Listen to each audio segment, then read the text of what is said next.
Welcome to the second part of Chapter 4 for Exercise Leadership 2. Let's see if it will actually go.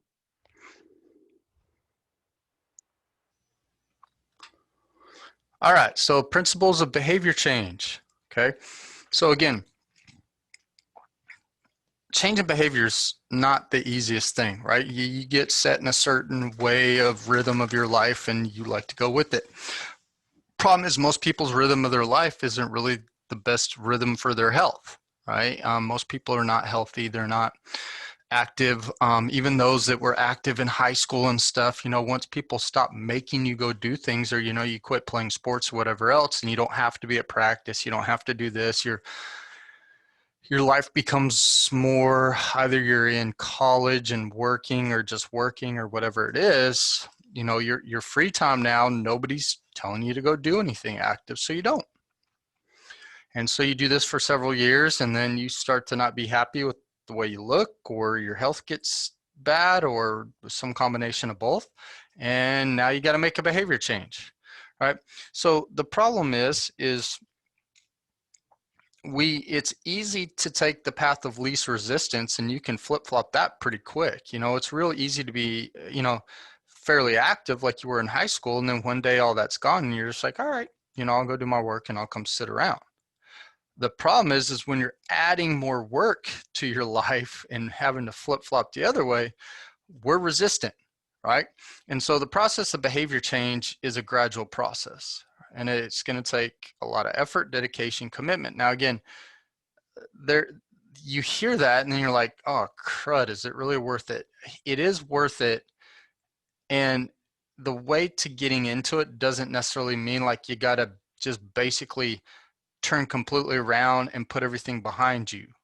Okay, it can be a slow turn from from being sedentary to being active, right? It's not something that's all of a sudden you decide you're going to become an active person, so you're going to go to Dick's Sporting Goods or whatever, buy a whole new wardrobe, get you a bunch of workout shoes and things like that, and then come tomorrow you're up at 5 a.m. You're going to go run 10 miles. After work, you can go hit the gym. You're eating nothing but like smoothies and taking your creatine and protein shakes, some other things that, hopefully will help you, and all that stuff. So it doesn't have to be that way, right? So we're going to talk about how operant conditioning, shaping observational learning, cognitions, and behavior in this chapter. Okay. So operant conditioning is a process by which behaviors are influenced by their consequences and examines the relationship between antecedents, behaviors, and consequences. Operant conditioning examines behavior chains that lead to engagement of certain behaviors and the avoidance of others, taking into account the consequences associated with each behavior. So again, behaviors are strengthened when they're reinforced, right? So when you want people to do certain behaviors, you reinforce them, right? It's kind of the same thing with bad behaviors. I mean, nobody just accidentally becomes a drug addict, right? Somebody reinforced that in somebody, same thing with becoming an alcoholic. Somebody reinforced drinking into that person. Nobody just stumbles upon, like, man, like somebody opens a beer in the next room and you've never had it and you smell the alcohol and all of a sudden it's like you just have to have it, right? Um, so when thinking about that, you've got to understand it goes both ways. We get pulled in to bad behaviors and we can get pulled out of bad behaviors, or we can get pulled into good behaviors, right? So and the way we do that is reinforcement, whether that's outside reinforcement from others or inside reinforcement from ourselves. Okay. So these are positive behaviors. We use reinforcements. Positive behaviors have consequences that increase the likelihood of the behavior happening again, right? So, just doing things that are going to keep you going to the gym, right? So establishing a relationship with the trainer, or the trainer establishing a relationship with you. You know, you get along, you feel like you had good rapport, right? This is why it's so important for the rapport, because if you have good rapport with this person on the first day and you make it like, hey, we're going to have a lot of fun, we're going to spend a lot of time together, you and I are going to become buddies, we're going to, you know, like this is going to be a thing, right? That means a lot, you know. So you know, they feel like they want to come. Or if you're not even going with the trainer, you know, again, this is talking about mostly about personal training, all that. But let's just say you're working with you know, or you're working out with a friend, right? You don't want to disappoint that friend, you want to spend time with that friend, you know, even though working out's not necessarily your thing, or it's not your thing yet. That helps, right? So again, those are the type of things that make you start to build a pattern. Okay. So positive reinforcement is going to be like your friend is there with you, or you like your trainer, you want to spend time with them. You know, you've seen some of your other friends have success in working out and all this, and you know, they look great or they feel great or whatever it is, and you see that positivity that okay, they used to look like you, now they look amazing, right? So you see this positivity, you see them that they're happier, they got more energy. So even like living vicariously through someone else and trying to model what you do can be good, right? And it may increase the likelihood the behavior will occur. Negative reinforcement is the removal or avoidance of it should be aversive stimuli, or just you don't want to go back to the bad behaviors, right? So again, I don't like the negative reinforcement as much. Now, again, we use it in coaching a lot because it's just kind of I mean, here's the thing. As a coach and with athletes, you know, part of the thing about being a coach with athletes, or like you think of the military or anything of like that, is there's a bit of, if you want to quit, we don't care, right? We're trying to get you mentally tough, right? If you want to be an elite athlete, you better be mentally tough. If you want to be a military soldier, you have to be mentally tough, right? So yes, there is some positive reinforcement in those environments, but there's a lot of negative too, because we honestly, like when I was a coach, I don't care if you quit. I don't care if you're the best player on the team if you quit, because if you quit, you know, you're showing everybody that you're not in it. You're not part of this team. You're not, right? Um, and so, you know, we do a lot of negative reinforcement. Now, again, when it comes to working with clients, we honestly want to try to avoid that. Now, again, if they want to apply negative reinforcement on their own for certain things, you know, that's fine. Like if they're like, okay, if I eat if, you know, like again, if I eat like some snack that I'm trying to eat less of, you know, like if I overdo it, I'm going to make myself do like 20 burpees, right? So if I make this covenant with myself, you know, if I absolutely hate doing 20 burpees, and I'm going to be honest with myself and just say, look, I'm going to do this. If you know, if I do A, I'm going to make myself do B, then yeah, it's going to maybe decrease like me overeating those cookies, right? You know, now again, when a trainer does negative reinforcement, it creates this, you know, almost like your parents creating, you know, like, you know, your first thing to do, like your parents ask like, so what time did you get in last night? We fell asleep. You know, we have no idea. And your curfew was 9, but you didn't get in until like 10:30, 11. You think you might get away with like telling a lie. Your first reaction, even whether, you know, like you're like, even at the end, you're like, okay, no, I better not lie. Your first reaction is to be like, oh no, I was in at 9. You know, like you want to do that, right? You want to not deal with any negative reinforcement, right? And the problem is you as a trainer, if you're going to implement negative reinforcement, more than likely your clients are going to lie to you because they owe you nothing. They paid you, right? So if you're going to try to pull that on them, oh, they're going to be sneaking things around, and that's not what you want. You don't want them sneaking around, Okay. It's better to focus on positive and just try to create a honesty system with them, because it's better for you to know that, yeah, they gorged out on 6,000 calories yesterday. At least you know what you're working with, rather than be like, oh no, all I ate was a little bit of kale in the morning, you know, some uh, some type of like watercress in the afternoon. This stuff is nasty, by the way. You know, and then a little spinach for dinner, right? Nothing on it. Yeah, I just put a sprinkle of pepper, you know, on each of it, just for a little flavor. Great, right? That's not what you're like. Nobody did that. Okay. So again, just kind of avoid the negative. I know we talk about it in here, but it's not that necessarily you need to be using that. Okay. So here's some things to understand. So when we talk about extinction, this is when there's a positive stimulus that once followed a behavior is removed. When that happens, it decreases the likelihood of that behavior reoccurring, right?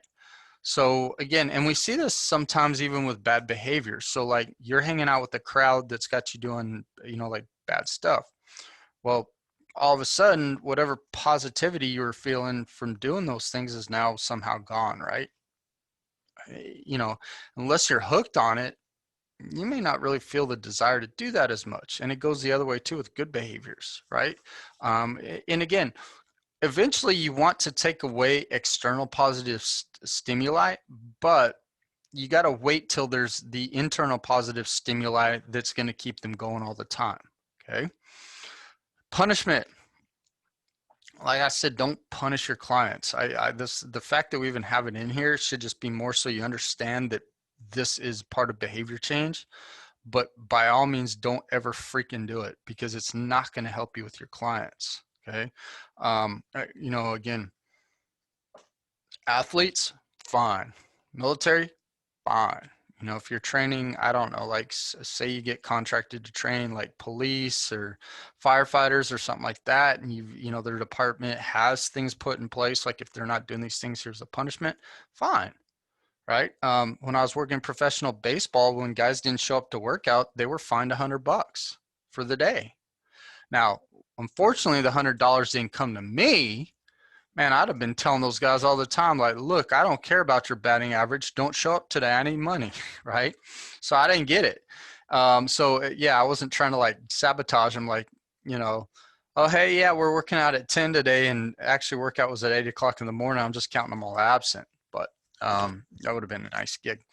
Um, but no, that's not how it worked. Again, punishment does decrease likelihood of behavior reoccurring. You know, again, this works more, you know, like you think about this, like the way you're punished as a kid and things like that, increases fear, decreases enjoyment, but it also decreases enjoyment of like the good stuff too, right? Um,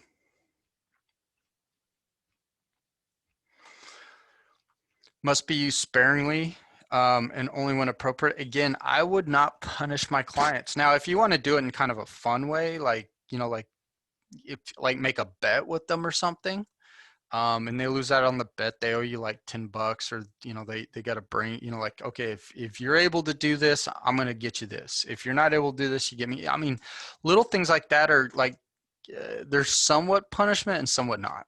You know, like there's a it's, you know, it's more in good gesture. I have no problem with that. But when you're going to just tell them like, okay, if you can't do this, we're going to make you run this much, or we're going to make you do again, that's, you know, like how else do we usually punish? We'll usually punish with fitness. Well, the thing is we're trying to build positivity in fitness.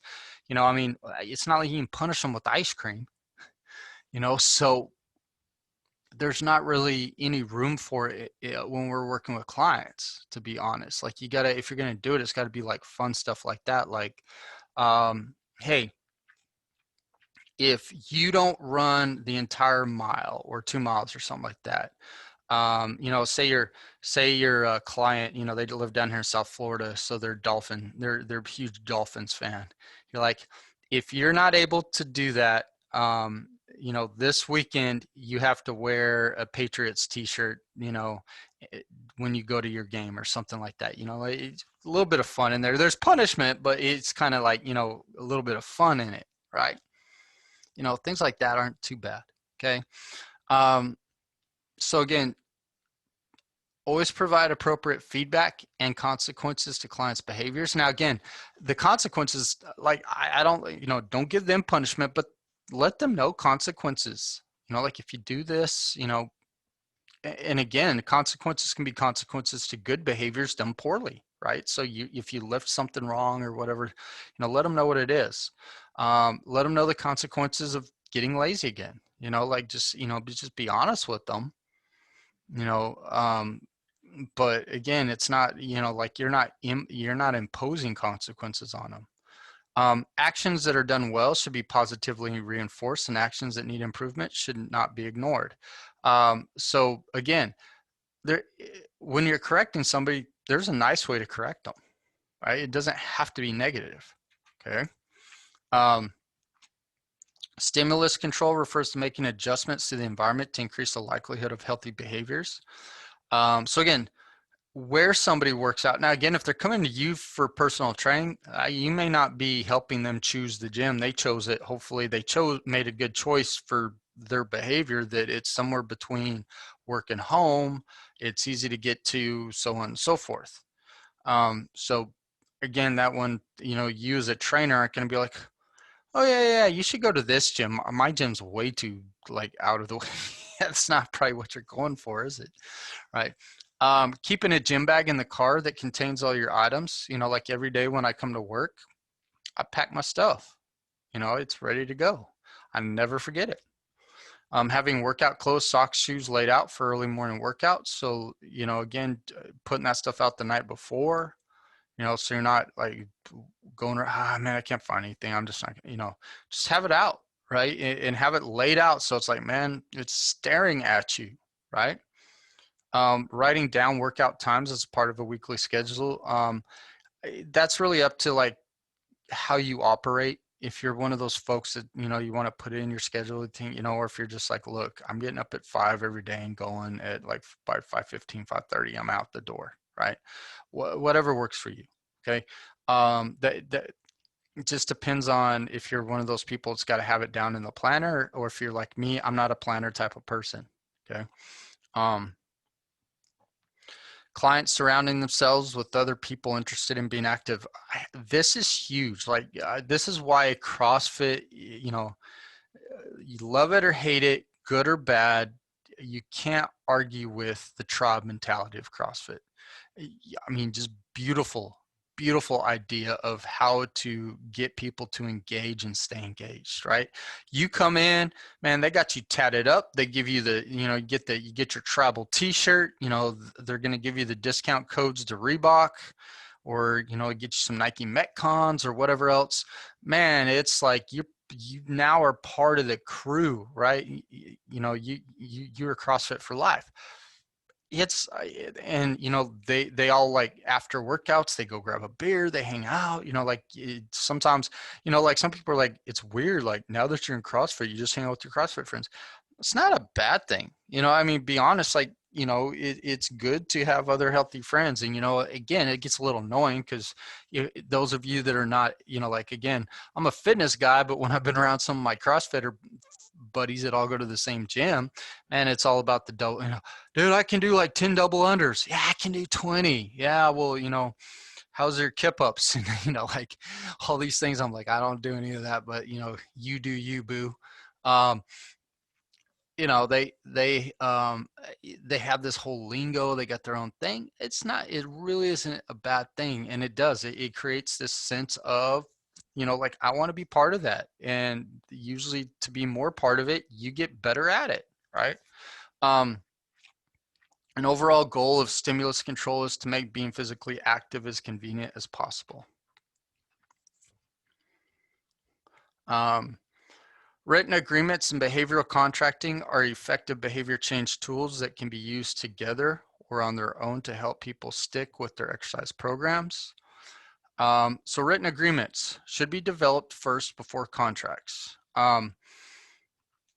Again, I'm not a big written agreement person. If like the person I'm talking to, I get a sense for the fact they're like, yeah, anytime I put my names down on paper and my word is my word, it just makes me feel like, then I'll use it by all means. But I'm not one of those that enforces that stuff and does it, because I know if somebody's like, here, write your name on this, pledging I'm gonna be like, one, I'm gonna be like, no, thank you. And then if they're like, and like, I'm not gonna take it serious if I don't want to take it serious, right? Um, Again, it can be between the personal trainer and client, or just a client, like however you want to do it. I'm not gonna really go through all these. You guys can look this over, but I'm not a big. This is one of those things that it helps some people, but the little amount of people that actually like really buy into it, it's not even worth talking about. So after you get through that nonsense, behavioral contracts. Again, I don't think all this needs to be written down. But basically you're going, this is stuff like, hey, if you do these things, here's some of the benefits. Here's, again, I don't like having negative things. To be honest, really what your behavioral contract should be is like, man, you come in here and give me 100%, you're always going to get 100% from me. What I'm going to tell you is if you can give me 100% in the gym, we can talk about what you do outside of the gym, and you can do your best to do the things when I'm not around. What you're going to see are the changes you want to see, right? The rewards, like, are going to be these things. And you can have some reward systems built in that you do for clients, like, hey, here at my gym, once you're able to accomplish so many goals, we give you this t-shirt. It's kind of like it's kind of like winning a medal, the Olympics. Once you accomplish all these things, you get this, right? It's not a participation thing, it's a you accomplish so many goals type of thing, right? So you get the bronze t-shirt, and then once you accomplish all these things, you get the silver t-shirt, and then once you hit like this part of your goal system, you got the gold like, you can do something like that, and that's fine, right? And again, one of the things you got to realize is some point, some of your clients are going to reach their goals. Now, again, some of them will still need guidance after those goals. Especially if they're folks that are training for like different events and things like that. So you may always work with them, especially if you got somebody that's like doing like bodybuilding, or, or they're doing like athletic training of some sort.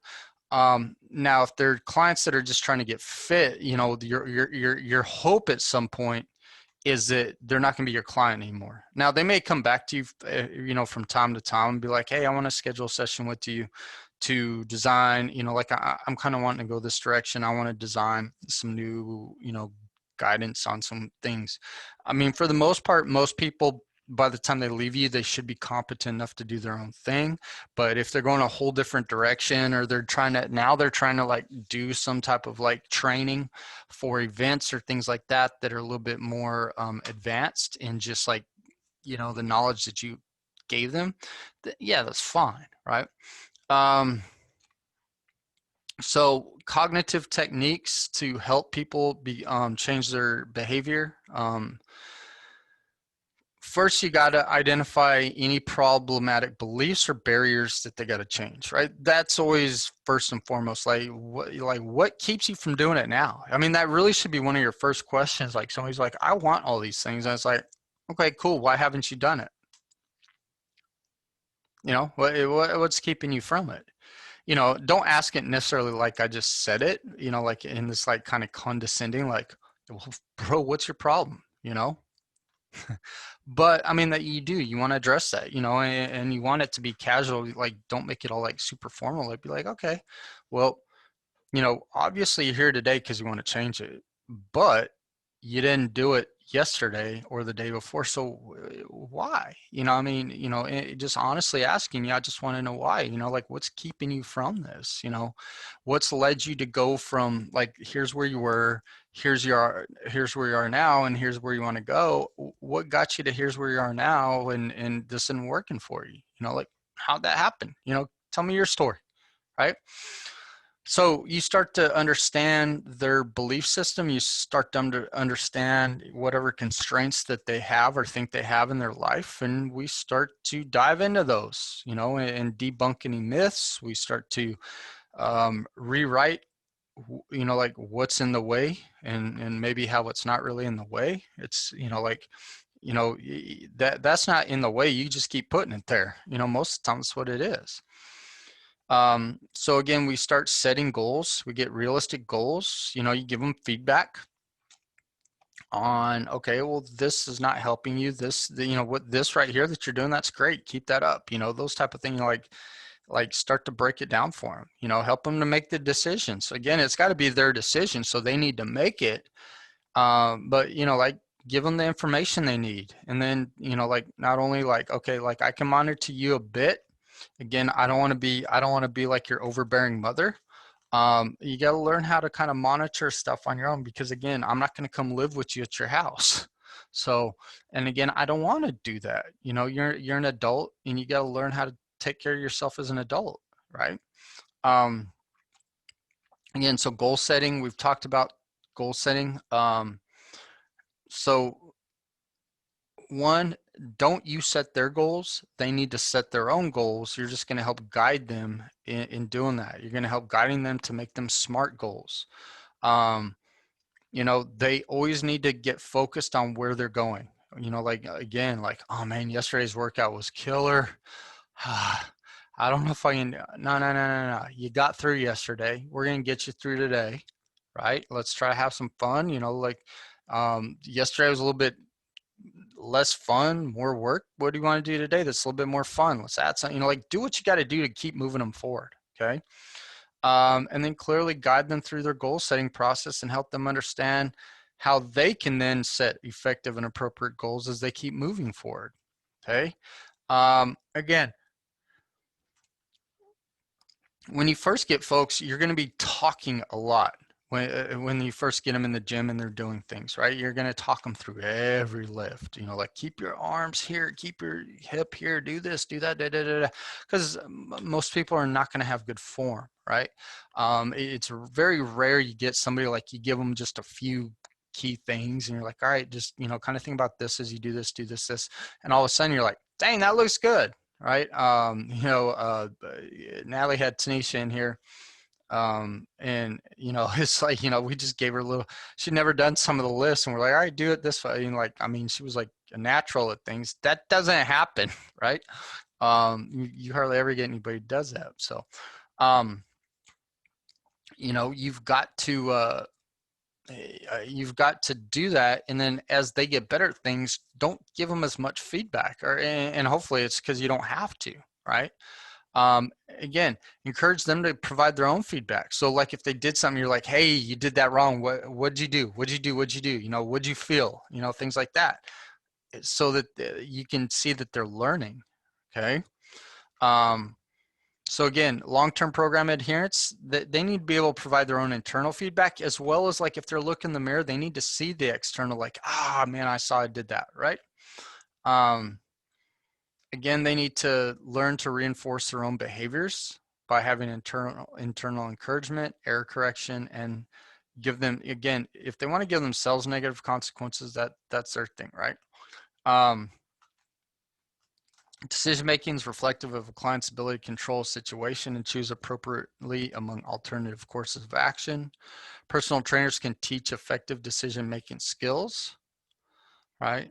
So again, like a lot of times the best way to do that is to tell them what you do, right? And again, it may not necessarily work for them. They may say, well, yeah, I'm not really built like that. I think more like this. And then, again, this just depends on how smart you are. I mean, be honest, recent times, I feel like common sense has become a superpower, but I feel like relating to people when they tell you like kind of how they are and how they think, like to me sometimes, like once they kind of lay it out, I'm like, okay, well, like if I'm you putting myself in your shoes and I think this way, I'd probably do it this way or try to do it this way. Is that something, I get for some people when I say that, they're looking at me like, oh, I don't look, and I can't help, I can't help everybody. You know, like if you know, like you got to have a certain amount of intelligence to be able to like understand people. I don't know what to tell you with that.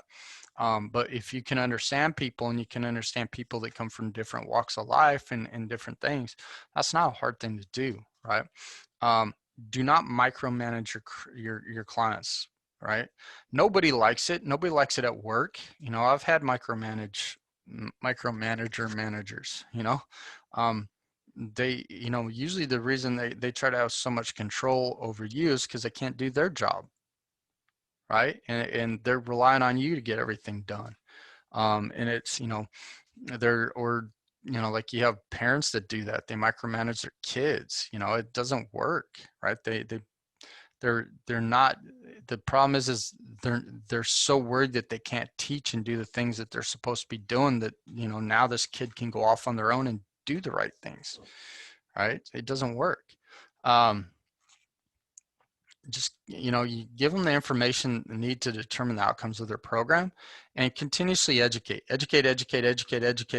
because when they know, man, they can make the smart decisions, hopefully, right? Self-monitoring, basically, again, they bring it up again, it's information gathering process that helps them and the trainers identify potential barriers of success. Again, some people like to keep journals, but whatever. If you're a writer, write. If you're not, don't worry about it. You don't have to do that to be successful. Okay. I hate these trainers that are like, oh yeah, you got to keep a food diary. Oh yeah, you got to keep a work. Look, if you're one of those, it's like, man, I don't want to stop in between sets and write stupid crap down and then haul this stupid journal around. I'm like that. I don't want those things. That doesn't help me. It just pisses me off. I'm just gonna be honest with you, right? Now, I've had clients that want those things, so I encourage them to do it. Like, I got no problem with people that like to do that. That's fine. But I'm not, here's the thing, I'm trying to help build healthy behaviors. I'm not trying to make you into a different person in the sense of like the way you go about your business and life, right? If you're more laid back and you're like, nah, I just kind of like to, you know, keep track of things going on in my head, keep track of things going on in your head. You know, this isn't the time for me to like tell you like, oh, no, we're good. You know, you got to carry this stuff around with you, you know, get you a little fanny pack with your little thing that you write on. Look, man, if you're already coming in with that, that's fine, but I ain't going to change you in those, you know, like the way you live your life, right? That's not what a good trainer is going to do. The reason trainers are going to make you do stuff like that to make you do it is because they take stuff like this too literally and they don't know how to work with people. And so they think that there's like some weird formula that you have to do. No, that ain't part of it. Okay. So committed clients will be able to be successfully self-monitored, right? And again, honesty and self-reflection are going to be key, right? And sometimes it takes them a while to be honest with you and honest with themselves. No assessment tool is available that personal trainers can give to their clients that will provide all the information they need about self-efficacy, health beliefs, and readiness to change. So you need to use effective, consistent communication. Remember, you got to come in as a trainer, and this is why I think people that don't have the education really will never be the greatest at trainers, because they don't know enough physiology, kinesiology, psychology, any other ology that we use in our fields. Biomechanics isn't really an ology, but you don't have enough coming in. And the thing is you need to have all that coming in, and it needs to be to a point where it's somewhat natural, like you just know it. Because the rest of the time when you're communicating with them, you got to be learning about them, and how do you get this knowledge that you got into them, and how do you get them to understand it, and how do you get them to adopt it, right? And so if you don't have all of it, that's not going to help. And if you don't know how to communicate, it's not going to help. And I don't know how to teach people to be better communicators other than the fact, listen. Okay. Don't say something until they're done talking, and try to hear not only what they're literally saying, but sometimes what they're trying to communicate, right? And those can be two different things, you know, or it's like, you know, I'm going to give you the surface level idea of something, but there's something deeper in there, you know, and figure out how to dive deeper into it. Okay. Constantly talk to them, you know, what's their attitudes, you know, and again, don't, if you got kind of drill sergeant or coach mentality, you can't ask them things like, you know, well, how do you feel about yesterday's workout? Oh, it was great, sir. You know, of course they're going to say that. They're scared of you. You know, if you're their coach or whatever, and they're, you know, they think playing time's based on, you know, like you. Nah, it's different with your clients. You know, it'd be like, so what'd you think of yesterday? I didn't like that one. Okay, well, what'd you not like about it? You know, and take it. Don't be like, that's stupid. No, you take it. And then, don't take it personal because you designed it either. Just be like, okay, I get that. Do you like anything on it?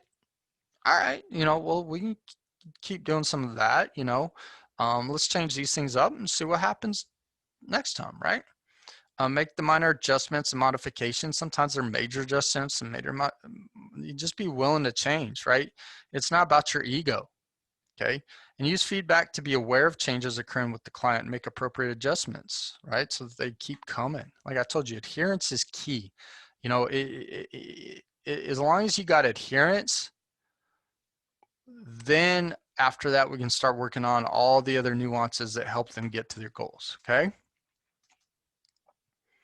So again, think about your daily routines and how you use certain principles. And again, how can you relate that to your clients? Or if your clients aren't like you, how can you figure out a way to relate it to them that it's not like, okay, this is how I do it, but be like, okay, maybe like being that you're kind of like, you deal with these things and you got this going on, you kind of think this way, like, would this help, right? And just have that conversation, okay?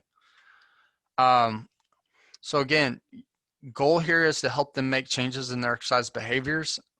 It will be challenging. It's like every single day you're working with them on it, right? It doesn't ever stop. Okay. You don't, like I said, this book says you got to have a firm understanding of theoretical behavior models. I don't believe that. I don't believe you need to like be able to identify trans theoretical. I don't think you need to be able to identify health belief model. I don't think you need to identify motivational interviewing, any of that stuff. You just need to have studied it so much, like, and maybe put it into, like scenarios, like in your head, like think through, like, okay, if I was actually just practicing off of this theory, how would I do it? If I was actually practicing, like, just do it so much that when somebody's talking to you, it's not like you're like, oh, I'm going to go HBM on them, like, health belief model. Oh, I'm going MI on them, motivational interviewing. Like, if it's not natural, then it comes off like you're selling cars, right? Like, we're going to put you in a brand new Jeep. This is the top of, that's not what you're going for here, right? What you're going for is honesty with them. And so you need to have those things built in to an extent that it's not like you're really going through them. You're just having a conversation with them, but you're so good at the psychology, it just naturally happens, right? We've all been around, like there's good psychologists and there's bad psychologists, and the good ones, like when it seems like you're just having a conversation with, you don't even feel like they're doing psychology on you. Bad ones are like, oh, so tell me about your mother. Tell me about your father. When you felt that, is that really how you feel? Or is it just, like you're like, dude, you're like, you're psychoanalyzing me, right? That, it should be like, you get done, you're like, man, I just had a conversation with this person. Did you do any psychosocial stuff on me? Right? I mean, that's when they've done a good job. Okay. And psychological states change and require unique strategies to help foster positive behavior. Again, people change over time. We're not robots, so you gotta sometimes change strategies as they change. Okay. That's it for second part of 4. Got any questions? Just let me know.